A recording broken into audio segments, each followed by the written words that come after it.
Buenas noches, espero que todos estén bien y listos para nuestro estudio. Estamos terminando hoy la serie Estar firmes en Efesios 6, del versículo 10 al versículo 20, pero terminamos ya de ver las diferentes partes de la armadura de Dios en Efesios 6 y dijimos que íbamos a terminar hoy pensando en algo que está absolutamente relacionado, pero no en el mismo texto, sino íbamos a hablar del Señor Jesús como el ejemplo perfecto de ese guerrero, de ese soldado que obtuvo la victoria contra Satanás y sus huestes. Entonces hemos estudiado esa serie y Pablo nos habla de ese conflicto que tenemos todos los que estamos en Cristo. Conflicto que tenemos con enemigos espirituales, no carnales. Y el propósito de esos enemigos, solo recordamos, es derribarnos, entorpecer nuestro caminar con Cristo, nuestra madurez espiritual, pero también entorpecer y estorbar el cumplimiento de nuestra misión, la misión que Cristo nos dio. También dijimos que una de las verdades más importantes en toda esta serie, en todo este estudio, es que esta guerra de la que Pablo habla, ese conflicto, ya fue ganado. No hay ninguna victoria que nosotros podamos o debamos alcanzar, sino que el llamado que se nos hace es a permanecer firmes en esa victoria que Cristo nos dio. Si estamos en Él, tenemos su victoria y somos llamados a permanecer en ella. La victoria que Cristo obtuvo por y para nosotros contra Satanás y todas las huestes que se mencionan en Efesios 6. Es por esto que queremos terminar la serie enfocados en aquel que obtuvo la victoria, Jesús, y en cómo la obtuvo. Uno de esos momentos cruciales tuvo lugar en el desierto, donde Jesús fue tentado, donde Jesús fue probado. Esa era nuestra única oportunidad, la única oportunidad para nosotros, toda la humanidad, de que Génesis 3 fuera revertido. Y vamos a mirar un poquito, obviamente, esa comparación, ese paralelo entre Génesis 3 y Mateo capítulo 4, o Lucas capítulo 4, o Marcos capítulo 1. Era nuestra única oportunidad de que Génesis 3 y lo que sucedió allá fuera revertido. Jesús, Él fue nuestra única opción. Y por cuanto salió victorioso, en los textos que vamos a leer a continuación, por cuanto Él salió victorioso, y ya que nosotros estamos en Cristo, su victoria es nuestra victoria. Y en ella somos llamados a permanecer. Vamos a los textos, si tienen por favor sus Biblias. La primer texto, Mateo 4, porque la misma historia de la tentación de Jesús la encontramos en los 3 evangelios sinópticos. Primera de ellas, Mateo capítulo 4, versículo 1. Mateo 4, versículo 1 dice: Entonces Jesús fue llevado por el Espíritu al desierto para ser tentado por el diablo. Y después de haber ayunado 40 días y 40 noches, entonces tuvo hambre. Y acercándose el tentador le dijo: Si eres hijo de Dios, di que estas piedras se conviertan en pan. Pero él respondiendo dijo: Escrito está, no solo de pan vivirá el hombre, sino de toda palabra que sale de la boca de Dios. Versículo 5. Entonces el diablo le llevó a la ciudad santa y le puso sobre el pináculo del templo. Y le dijo: Si eres hijo de Dios, lánzate abajo, pues escrito está: a sus ángeles te encomendará, y en las manos te llevarán, no sea que tu pie tropiece en piedra. Jesús le dijo en el versículo 7, también está escrito: no tentarás al Señor tu Dios. Otra vez el diablo le llevó a un monte muy alto y le mostró todos los reinos del mundo y la gloria de ellos, y le dijo: todo esto te daré si postrándote me adoras. Entonces Jesús le dijo: vete, Satanás, porque escrito está: al Señor tu Dios adorarás y solo a Él servirás. El diablo entonces le dejó y he aquí ángeles vinieron y le servían. Ahora vamos por favor a Marcos.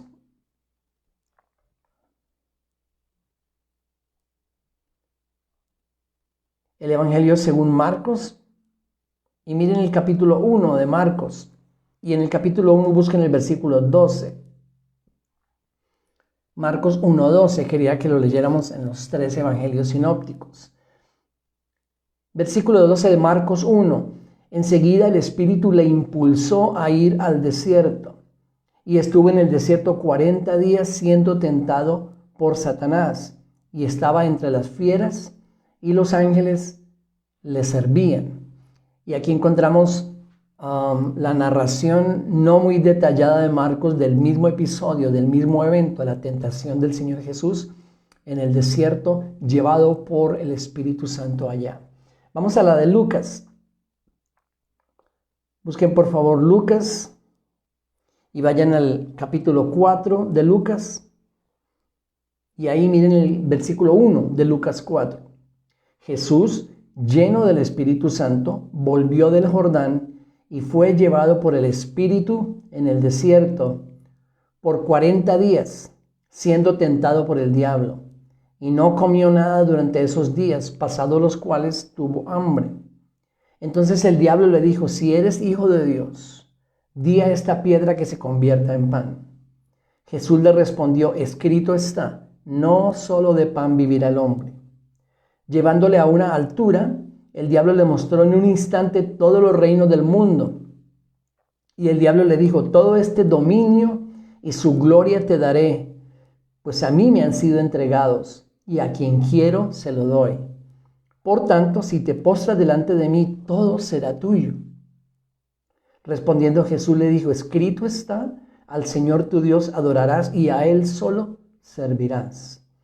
Entonces el diablo le llevó a Jerusalén y le puso sobre el pináculo del templo y le dijo: si eres hijo de Dios, lánzate abajo desde aquí, pues escrito está: a sus ángeles te encomendará para que te guarden, y en las manos te llevarán, no sea que tu pie tropiece en piedra.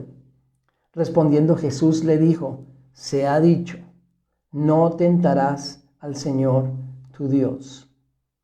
Versículo 13, cuando el diablo hubo acabado toda tentación, se alejó de él, esperando un tiempo oportuno. Entonces, ahí está la narración del evento en los 3 evangelios sinópticos, Mateo, Marcos y Lucas. Por supuesto, mucho más detallada en Mateo y en Lucas que en Marcos, pero es la misma narración, la tentación del Señor Jesús.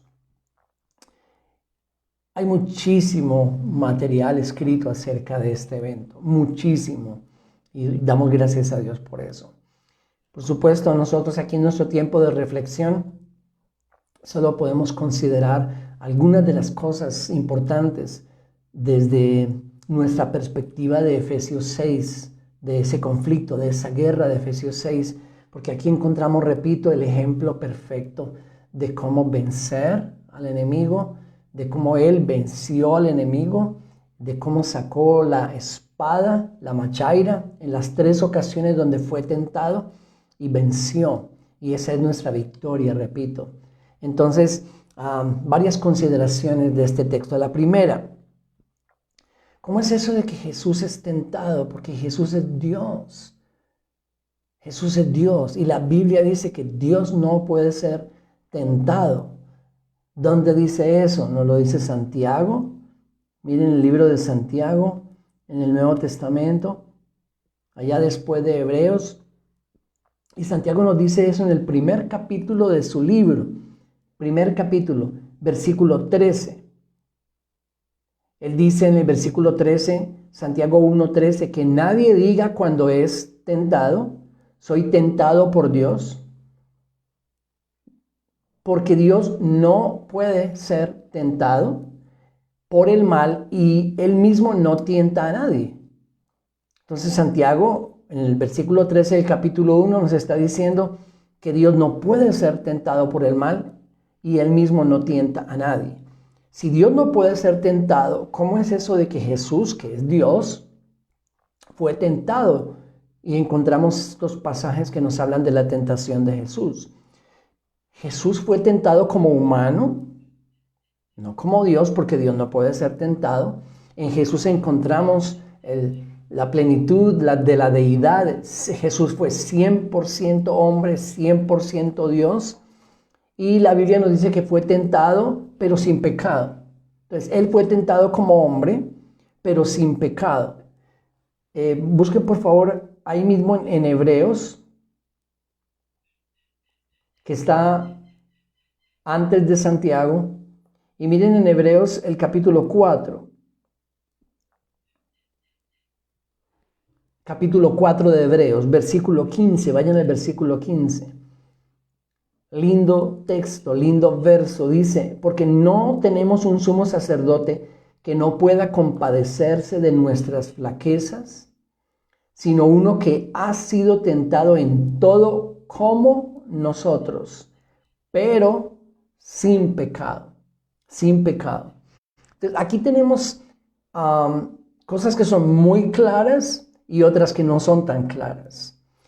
Si revisamos la mayoría de los exponentes bíblicos, de los estudiosos, de los comentarios, vamos a darnos cuenta que hay un acuerdo general hoy en día y lo ha habido a través de los tiempos. ¿Cuál es ese acuerdo casi general? El acuerdo casi general es que el Señor Jesús nunca pecó, sin pecado. Muy claramente lo dice aquí, y en muchos otros textos del Nuevo Testamento se nos presenta al Señor Jesús como sin pecado, y ese es un acuerdo general. Donde no hay un acuerdo general es en la posibilidad que Jesús tuvo de pecar o no. En teología eso se llama la pecabilidad de Cristo o la impecabilidad de Cristo. Y ahí no hay un acuerdo general porque hay muchos que están del lado de la impecabilidad. ¿Qué significa eso? Repito, que Jesús no pudo pecar, no había la opción de que Él pecara. No existía esa posibilidad. Como hijo de Dios, como Dios, no había la posibilidad de que Él pecara. Muchos otros creen que sí fue posible que Jesús pecara. Uno de los razonamientos o de los argumentos de los que están del lado de la pecabilidad es que si Jesús no tuvo la opción de pecar, entonces ¿para qué ser tentado? Pero obviamente los que están del lado de la impecabilidad también tienen sus argumentos. Y obviamente nosotros no vamos a entrar aquí ahorita en eso, porque no es nuestro tema. Hay un acuerdo general. Este Señor Jesús nuestro fue sin pecado, porque el Nuevo Testamento lo declara muy claramente. Lo que no es tan claro es si Él tuvo esa opción de pecar o no. ¿Pudo Jesús haber pecado o no?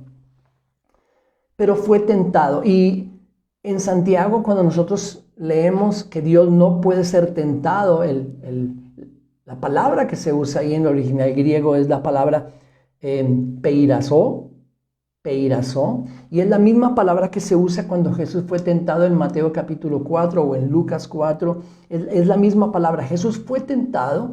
Hay otra cosa importante y es que Jesús fue tentado, pero Él no fue tentado de su naturaleza pecaminosa, porque Jesús no tenía naturaleza pecaminosa.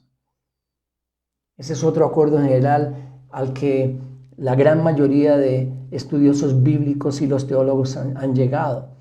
Jesús no tenía naturaleza pecaminosa, por tanto, él fue tentado como nosotros, excepto en que Jesús fue tentado, pero no de su naturaleza pecaminosa, no de su interior.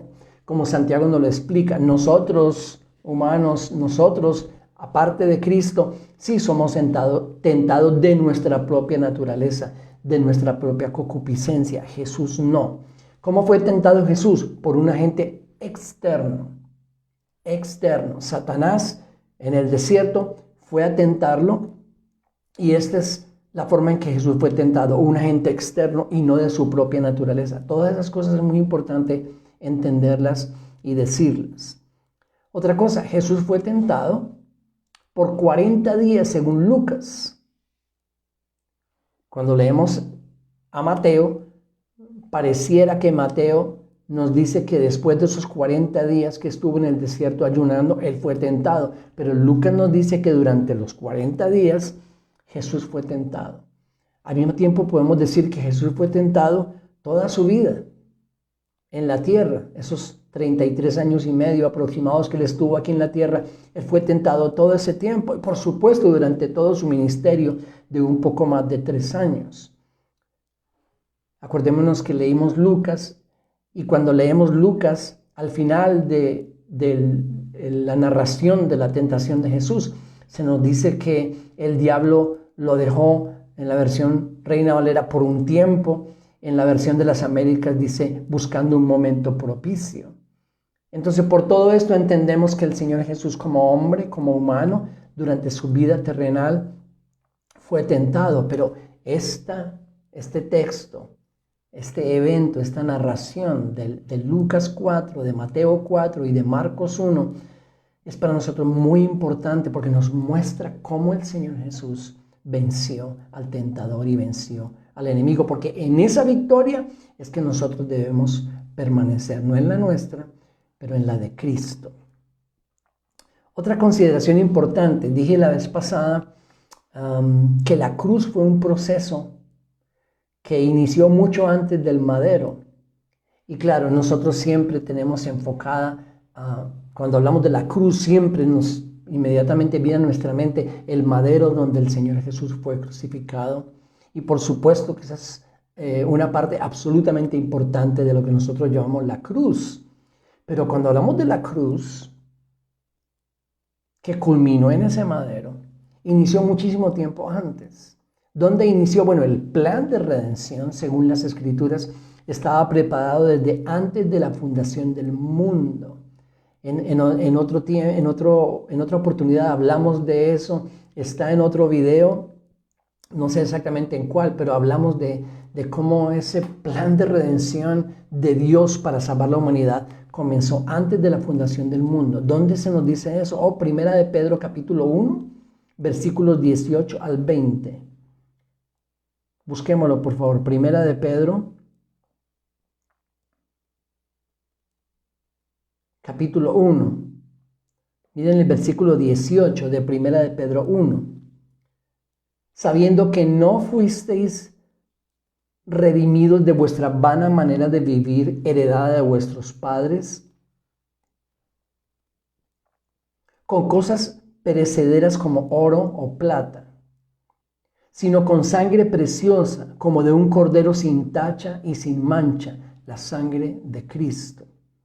Versículo 20, porque Él estaba preparado desde antes de la fundación del mundo, pero se ha manifestado en estos últimos tiempos por amor a vosotros. El plan de redención estaba preparado desde antes de la fundación del mundo. La cruz inició mucho antes del momento cuando encontramos a Jesús muriendo en ese madero. Una parte fundamental, muy importante de la ejecución de ese plan es la encarnación y es parte de ese proceso. Filipenses capítulo 2 nos habla de esa kenosis, de ese despojamiento de Cristo, de cómo Él, siendo Dios, se despojó a sí mismo, dice Filipenses 2. Y todo eso es parte de la cruz, de la humillación, del despojamiento, de la entrega que terminó en el madero. Cuando hablamos de estos pasajes que acabamos de leer, cuando hablamos de la tentación de Cristo, del encuentro del Señor Jesús con el diablo, con Satanás en el desierto, la victoria de Cristo sobre Satanás es la ocasión que nos describen los evangelios, que no fue única porque ya vimos que fue tentado en otras oportunidades, pero fue absolutamente crucial en el desarrollo del plan redentivo. Muchos teólogos y estudiosos ven en la tentación de Cristo y en la victoria de Cristo sobre Satanás en el desierto el momento más importante y culminante de su enfrentamiento contra las huestes de maldad. El madero fue la culminación de ese plan. ¿Por qué decimos que fue la culminación? Porque acordémonos que allá en Juan capítulo 19, en el versículo 30, Jesús, estando en el madero antes de morir, exclamó: consumado es, está completo. Eso es lo que significa esa expresión. Se completó, está hecho. Aunque también sabemos que hay cosas que todavía no hemos visto, estamos por ver, como su regreso, como la glorificación de los suyos, etc. Entonces simplemente quería mostrar que la cruz del Señor Jesucristo fue un proceso y no simplemente el madero terminó allá, pero la encarnación fue parte importante de ese proceso, su despojamiento fue parte importante de ese proceso y este enfrentamiento contra Satanás en el desierto fue absolutamente crucial para este Cristo nuestro, que ahora Pablo nos presenta como el segundo Adán, y esa es nuestra siguiente consideración. Vamos a Romanos capítulo 5. Romanos capítulo 5. Porque en Romanos 5 Pablo nos va a presentar a nuestro Señor Jesucristo como el segundo Adán y hace esta comparación entre Adán y Cristo. Romanos capítulo 5. Vamos al versículo 12. Les pido como siempre que ustedes puedan examinar el contexto, porque es muy importante para el entendimiento de estas verdades, el contexto de Romanos 5. En el versículo 12, por tanto, tal como el pecado entró en el mundo por un hombre, ¿cuál? Adán.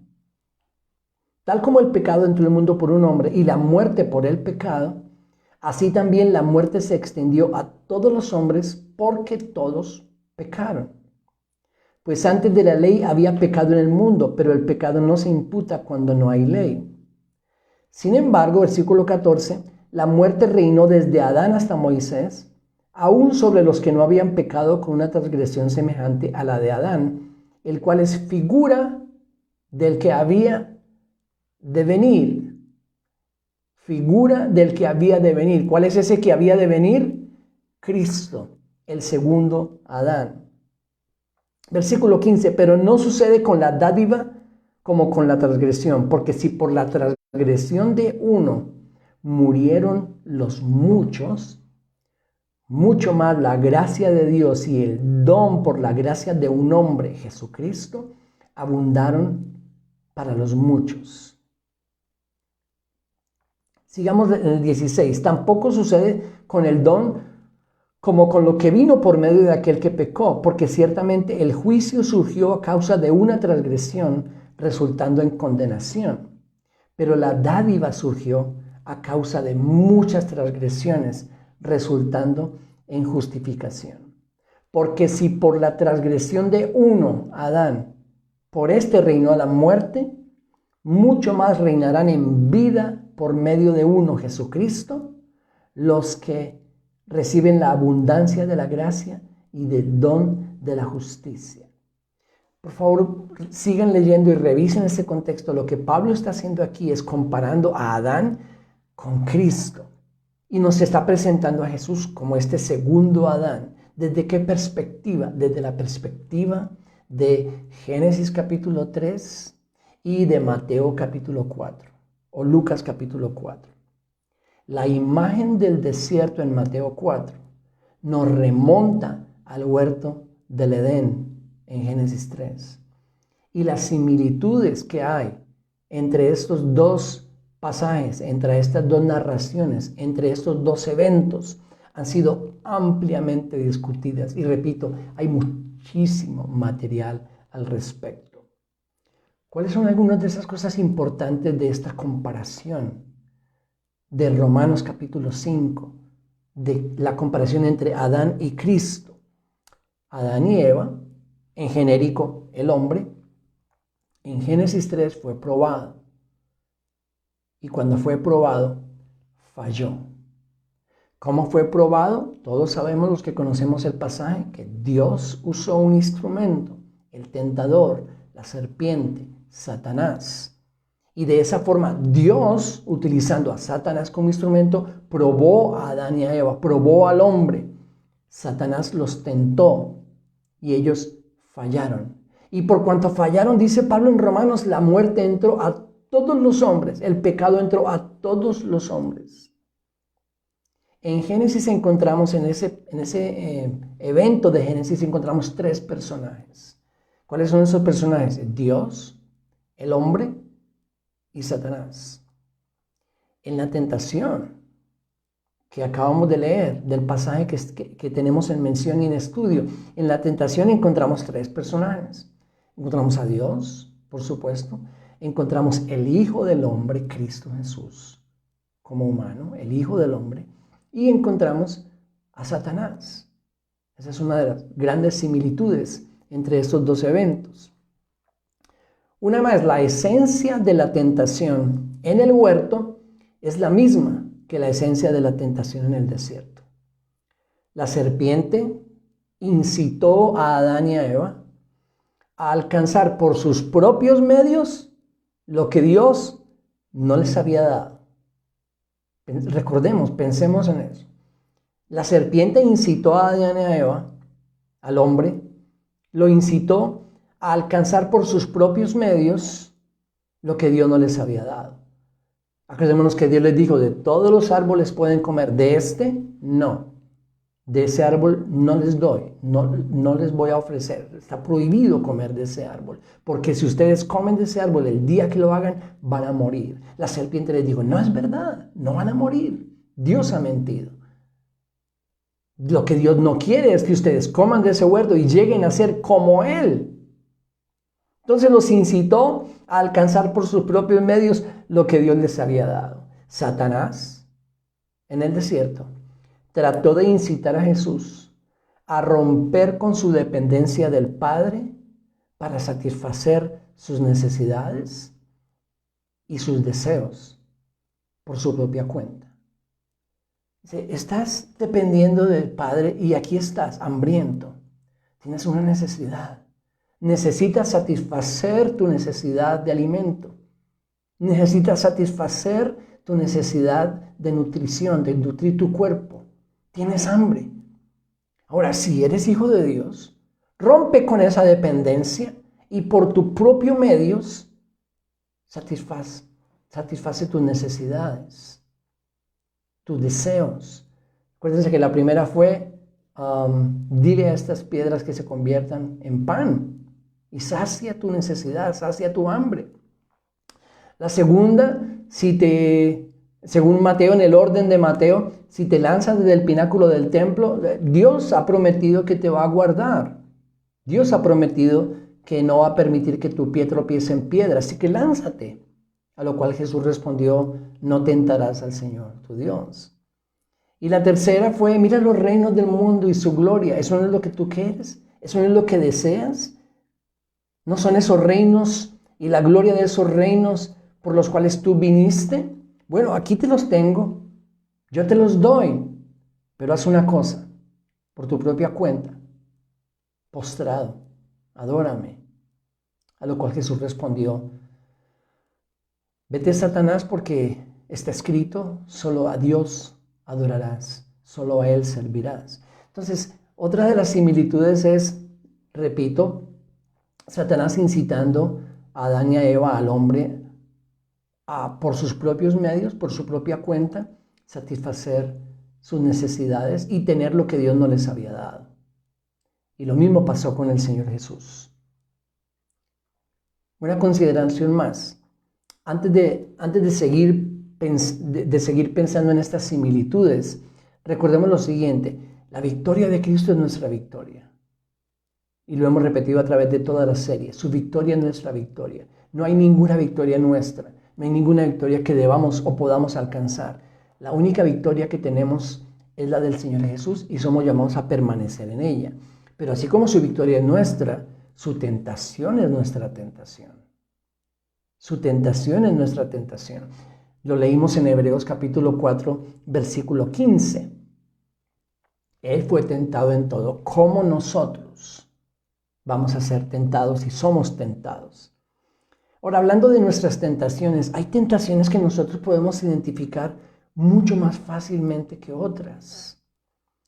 Es interesante ver cómo en la tentación en el desierto del Señor Jesús, Satanás no apeló a la inmoralidad sexual, o al robo, o a la estafa, o a cualquiera de esos otros pecados en los que nosotros somos tentados. Él tentó a Jesús en áreas que hoy en día nosotros no solo nos es difícil reconocerlas,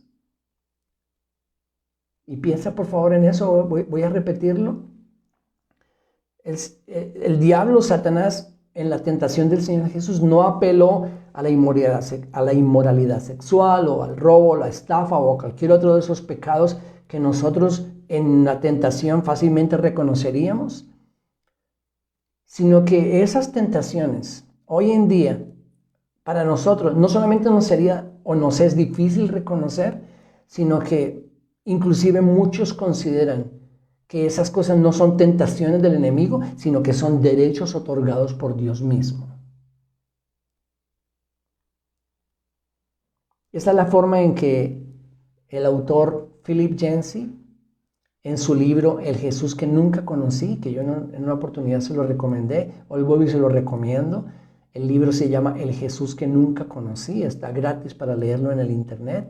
El autor es Philip Yancey. Él dice lo siguiente, abro comillas, por supuesto, refiriéndose a la tentación del Señor Jesús y a las tentaciones que el diablo le puso al Señor Jesús. Abro comillas, algunos detalles de la tentación me desconciertan.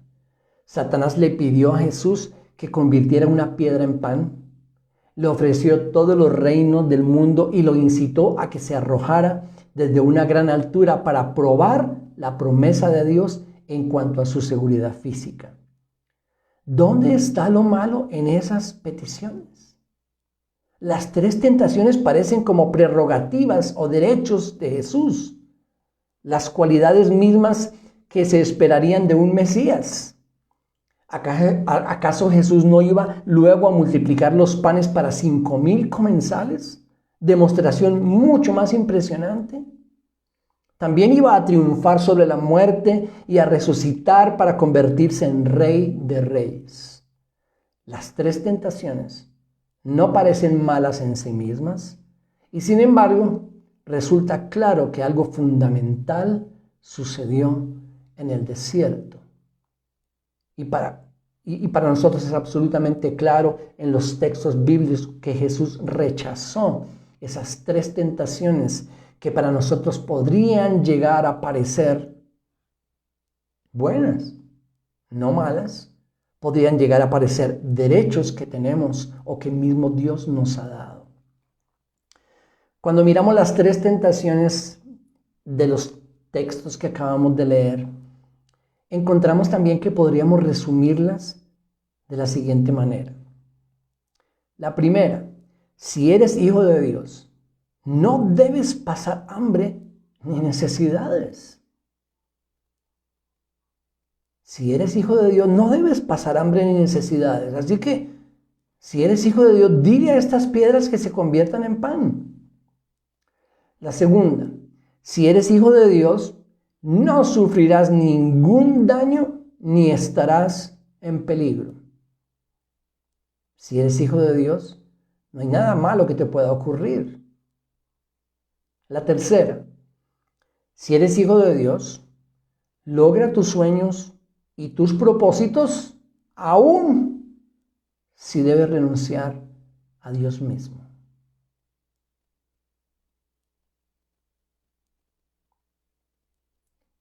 Espero que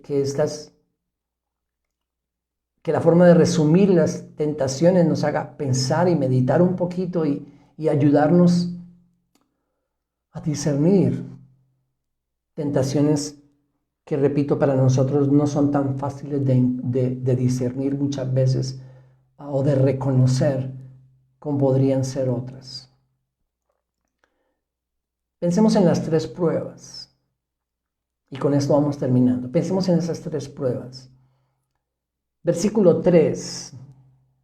Mateo, por favor, volvamos a Mateo.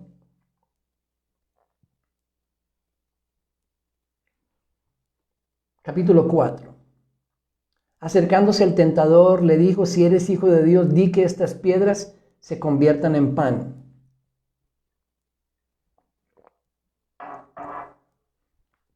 Otra forma de ponerlo o de verlo sería lo siguiente.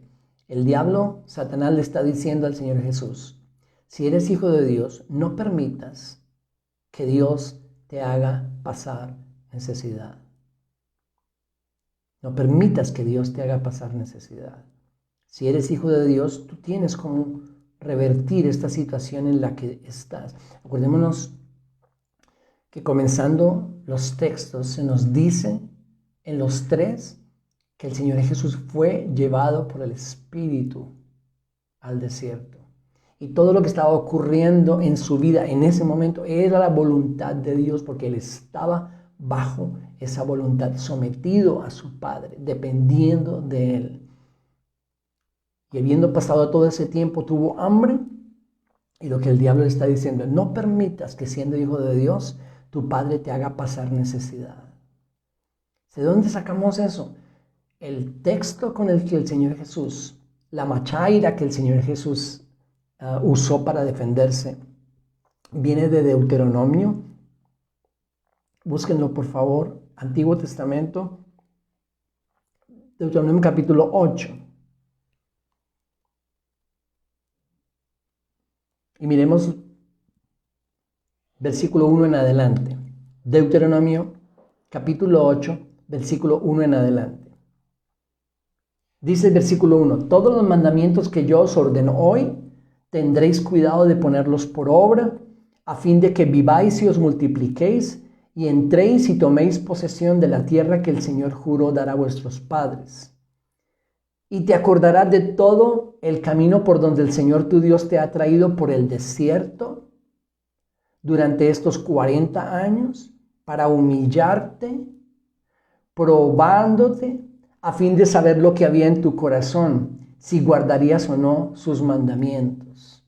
Versículo 3, y te humilló y te dejó tener hambre. ¿Quién? El Señor. ¿Quién está humillando? ¿Quién está dejando pasar necesidad? ¿Quién está dejando tener hambre a los suyos? El Señor Dios, en su propósito perfecto, en su plan perfecto para su pueblo, para los suyos. Te humilló, versículo 3, y te dejó tener hambre y te alimentó con el maná que no conocías, ni tus padres habían conocido, para hacerte entender que el hombre no solo vive de pan, sino que vive de todo lo que procede de la boca del Señor. Oh, qué interesante entender todo este contexto y el texto que el Señor Jesús usa para defenderse, para repeler ese ataque, esa tentación. Convierte esas piedras en pan por tu propia cuenta. No permitas que Dios te haga pasar necesidad. No permitas que Dios te haga pasar hambre. Pero en Deuteronomio, en el contexto de ese texto, de ese versículo, es Dios en su plan perfecto, en su voluntad perfecta, que humilló, probó, hizo pasar hambre y necesidad a su pueblo para enseñarles que no solo de pan vive el hombre, sino de toda palabra que sale de la boca de Dios. Pareciera que muchos hoy en día caen en esa tentación, exigiéndole a Dios que en ciertos momentos cambie su voluntad, porque no van a permitirle que la necesidad o el hambre o la enfermedad o la aflicción venga sobre sus vidas, ya que son hijos de Dios. Pero en Jesús está ocurriendo completamente lo contrario. La segunda, versículos 5 y 6. Entonces el diablo le llevó a la ciudad santa y lo puso sobre el pináculo del templo y le dijo, si eres hijo de Dios, lánzate abajo, pues escrito está, a sus ángeles te encomendará y en las manos te llevarán, no sea que tu pie tropiece en piedra. Y esta segunda podríamos colocarla desde la siguiente perspectiva. No, el diablo le está diciendo a Jesús, no permitas que Dios te haga sufrir. No permitas que Dios te haga sufrir. Y acordémonos que esto se repitió en una ocasión, y no vamos a leerlo, por favor, Mateo 16, 21 al 23, para que lo anoten. Mateo 16, 21 al 23, ¿Qué sucedió ahí? Para recordarlo, el Señor Jesús anuncia a sus discípulos que Él va a ser entregado y va a padecer y va a sufrir. Y cuando el Señor Jesús dijo eso, Pedro le dijo, de ninguna manera. Y luego hay una frase muy interesante, no lo permita Dios. No lo permita Dios que eso te acontezca. Y la respuesta del Señor Jesús para Pedro fue, apártate de mí, Satanás. Entonces, en la segunda tentación, podemos escuchar al enemigo diciendo al Señor Jesús y a nosotros, por supuesto, porque acuérdense que si su victoria es nuestra victoria, su tentación es nuestra tentación. No permitas que Dios te haga sufrir. A ti nada malo te puede ocurrir de parte de Dios. Dios no puede permitir que ningún peligro venga sobre tu vida. Esa es la tentación. Por tiempo, miremos la tercera, versículos 8 y 9. Versículos 8 y 9. Otra vez el diablo le llevó a un monte muy alto y le mostró todos los reinos del mundo y la gloria de ellos. Y le dijo en el 9, todo esto te daré si postrándote me adoras. Y ahí podemos escuchar al enemigo diciéndole al Señor Jesús y a nosotros, no permitas que Dios te lleve por el camino difícil. Y lo que está haciendo el enemigo en la tercera tentación es diciéndole, mira, esto no es lo que tú anhelas. Bueno, yo te lo estoy ofreciendo, pero te lo estoy ofreciendo no por el camino que tu padre ha diseñado. Te estoy ofreciendo un camino mucho más fácil, más corto, más rápido, más sencillo. Solo una cosa te pido. Si vas a tomar ese camino que yo te estoy ofreciendo, rápido, sencillo, corto, fácil, simplemente adórame. Póstrate y adórame. Te estoy ofreciendo que no vayas por el camino difícil. No tienes por qué ir por ese camino duro, de humillación, de sufrimiento, de la cruz. Solo adórame. A lo cual todos sabemos lo que Jesús respondió. Apártate de mí, Satanás. Solo, escrito está, solo al Señor adorarás y a Él solo servirás. Y quiero terminar recordando una frase del mismo escritor, de Philip Yancey, en su libro El Jesús que nunca conocí, hablando de la tentación, dice lo siguiente, abro comillas, a Jesús le hubiera bastado asentir para poder edificar el cristianismo, no sobre la base de 4 débiles evangelios y de un hombre derrotado clavado a una cruz, sino sobre la base de una sólida planificación y principios sociológicos. Se hubiera podido hacer que acontecieran todas las utopías, que todas las esperanzas hubieran podido hacerse realidad y que todos los sueños se hubieran podido cumplir. ¿Qué benefactor hubiera sido entonces Jesús? Aclamado por igual en la Facultad de Economía de Londres y en la Facultad de Administración de Empresas de Harvard. Una estatua en la Plaza del Parlamento y otra todavía mayor en la colina del Capitolio y en la Plaza Roja. Pero en vez de eso, declinó el ofrecimiento porque solo había que rendir culto a Dios. Esa fue la forma en que el Señor Jesús venció, en esa victoria en que nosotros somos llamados a permanecer. Quería animarlos a pensar en eso, a meditar en esto que hemos estudiado hoy, a volver a esos textos, a pensar en lo que hemos dicho. Aquí está el video. Yo mismo lo hago. Repaso el video, repaso los principios, repaso los textos para seguir meditando. Y esa es mi invitación para todos. Repasemos los videos, repasemos los textos, repasemos los contextos y sigamos pensando en cómo este Jesús nuestro nos dio este ejemplo de cómo vencer y de cómo nosotros debemos permanecer en esa victoria.